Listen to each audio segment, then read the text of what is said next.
Bonjour à tous, j'espère que vous allez bien. Je suis ravie de vous retrouver après ces quelques semaines d'interruption dans ce décor hivernal féerique des abords de Spa. Bienvenue à la Villa Sans Souci.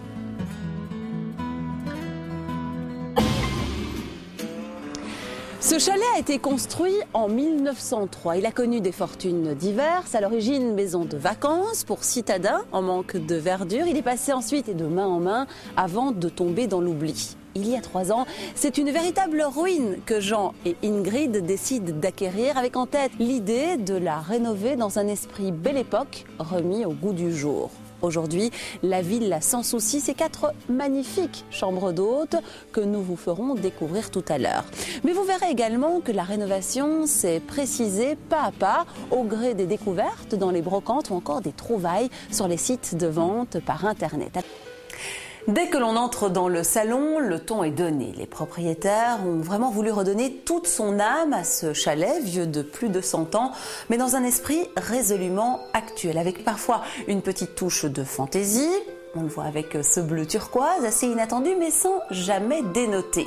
Les lambris, dans la plus pure tradition spadoise, ont été redessinés et puis fabriqués en MDF par Jean lui-même.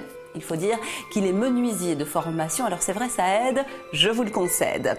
La table de salon n'est autre qu'un ancien traîneau qui a été réhabilité. Et puis, personnellement, mon coup de cœur dans cette pièce, c'est ce lustre, ou je devrais plutôt dire ces lustres. Quelques lanternes achetées récemment dans un magasin de déco à prix tout à fait abordable et suspendues à des hauteurs différentes. Tout en transparence, les ombres jouent la subtilité. On se retrouve pour la seconde partie de Clé sur Porte. Nous sommes toujours dans les environs de Spa, entre les murs de la Villa Sans Souci.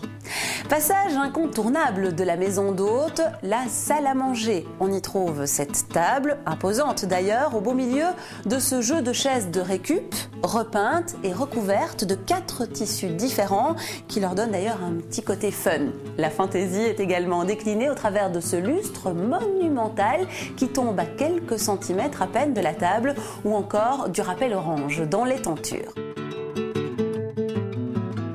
Juste à côté, la cuisine.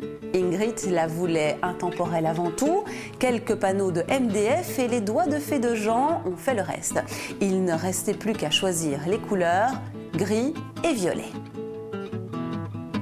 Et on peut dire que le résultat, même temporairement inachevé, vaut bien les plus belles cuisines de grandes marques.